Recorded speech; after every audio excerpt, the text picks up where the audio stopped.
Okay, next up, another one that one of you identified for me as a Train Miniature by Microcast Alco FA1. And so I did some searching online and I was able to find a couple pictures. Gosh, so this is, I saw ads for it from the 1972. And that's just, look at this. I mean, that truck detail is amazing. Now, this is made by Microcast Tokyo, made in Japan. It looks pretty high quality.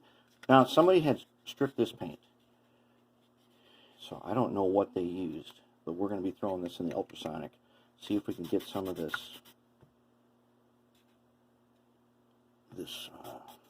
stuff off of it. Now, this reminds me of when I used to strip using pine oil. It's kind of got that look to it. I would strongly suspect they used rubbing alcohol because it left all this stuff on there. I don't know. Well, let's see what's in this thing. If we can figure out how we're going to get this open.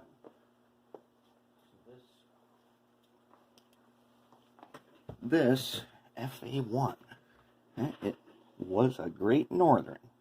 Okay, let's pull a big screwdriver, see if we can figure out where this thing is connected. All right, right off the bat, we got to take off couplers.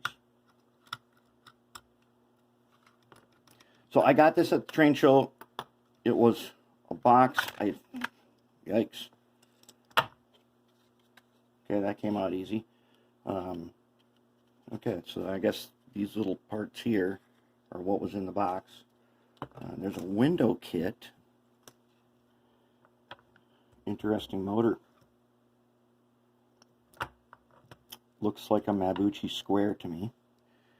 Okay, so this weight setup is one I saw a picture of. I also saw a picture where the weight setup looked like an Athearn Super, the F7 with a giant weight cage over it, and so it's got these steel gearboxes. It's quite the worm.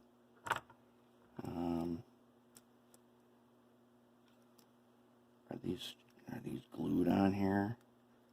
Or, nope, they're screwed on here. Okay, good.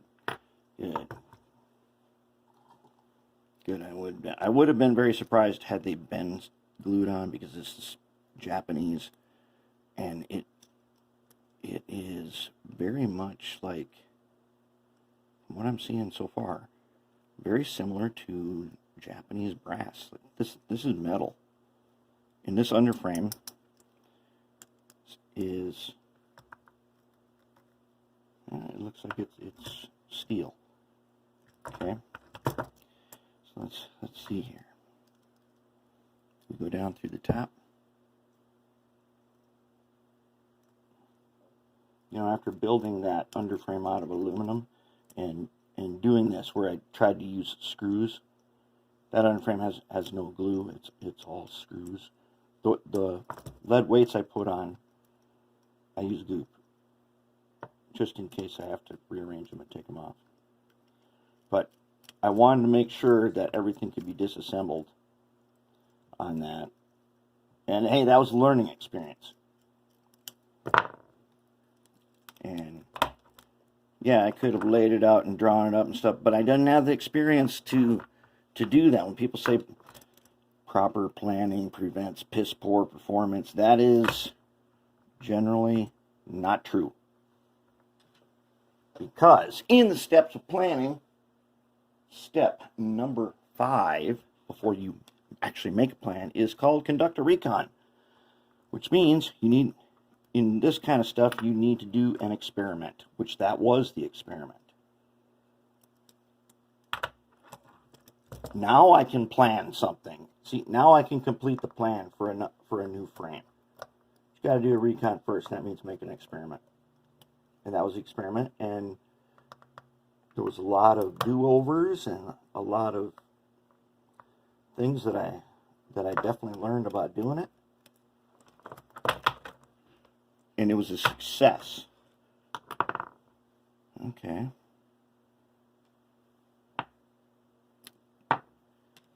That doesn't feel heavy enough to be lead. It must be an alloy. Okay, now what do we got here?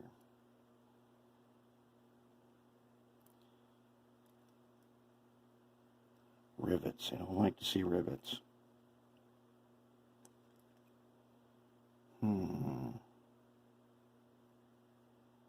So that worm doesn't just... Oh yeah, it's kept in there. Okay. Okay, so if we're going to do this, we're going to pull this motor, right? That better not be tape or something in there. Let's take a look at this one. Okay, so we've got basically a cavity. This motor is in that cavity. Oh no, don't tell me. Why do I have a feeling that there is... Doesn't show a screw hole.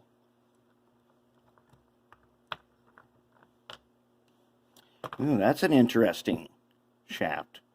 It's got a hex head. That's pretty interesting. Let's see if we can get this one too.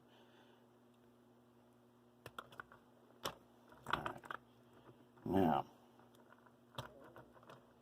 all right, what else do we see here? Well, we got two wires. Now we got one wire. Oh no.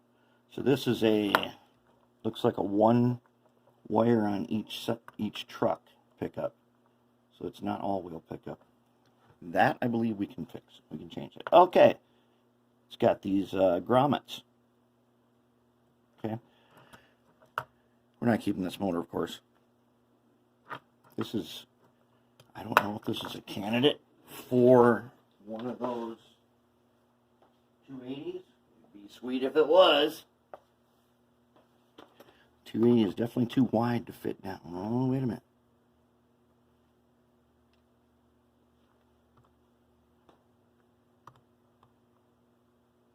I think, since we have the whole width of this to work with, oh, the frame's bent, something fearsome. Okay. We got the whole width of this to work with. Possibility.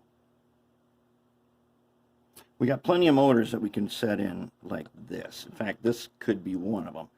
But I did find doing that the Model Power one, that laying these flat. The first time I tested one of these, I had it mounted the usual way. And it was quite a bit louder.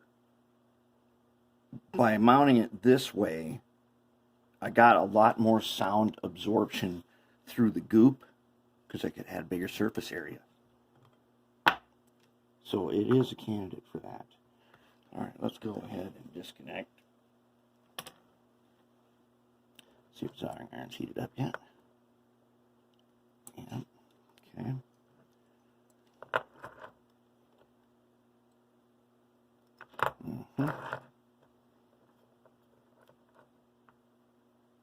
All right.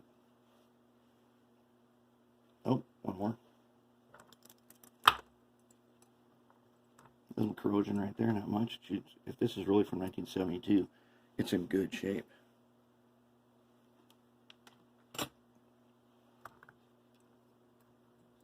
Okay. Okay.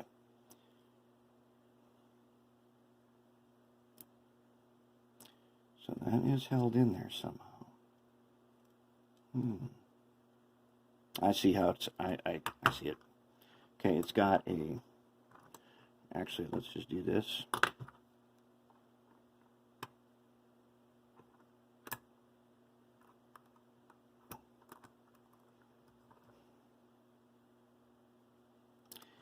There is a little, what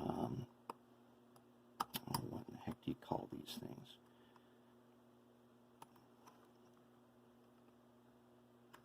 It's one of those horseshoe-looking washer things. God dang it, there's even a special tool for those. No, we'll be able to get that out. That's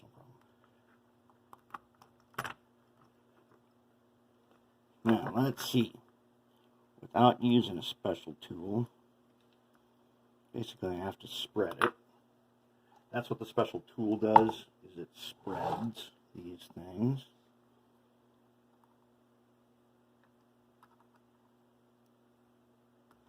Nope, smaller than that, huh? Who's smaller than that one? Nope. We have to break out the smaller kit.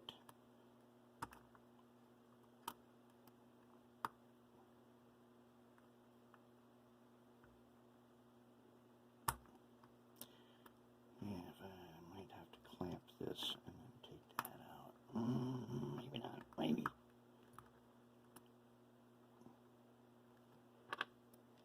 Hold it. I'm going to put that a little bit. So this one's got a fiber washer on it. So that is picking up from one side, and the frame is then electrified. There we go. That's one.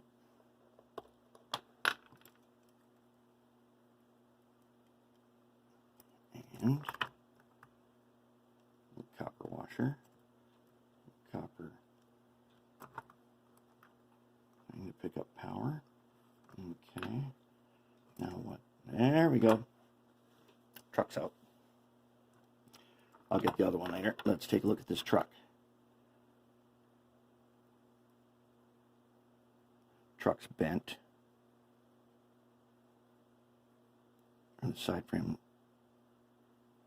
Oh, the rivets are, whoops.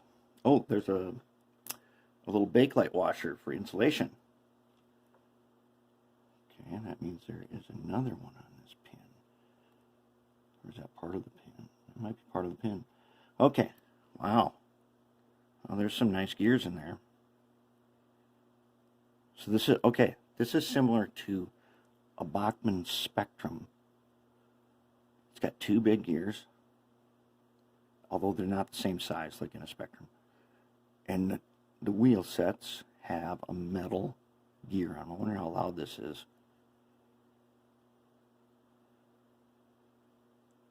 Oh man, and they're all riveted. Okay, what I think, this whole thing is riveted. I don't really want to rip it all apart. It's really not necessary. I'm just going to throw it in the ultrasonic cleaner. That'll clean the inside. Clean it inside and out, and we can leave it, and then we can lubricate it. We can polish the wheels on here, not a problem. But man, the quality of this, wow, this is good. So this is the third project. Well, I don't know what we're going to do with the B. The B, as you can see the fiber washers, that means this thing has the capability of picking up power. Plenty of room to do something here. And we'll figure that out. That's where we are with this one. It's kind of a...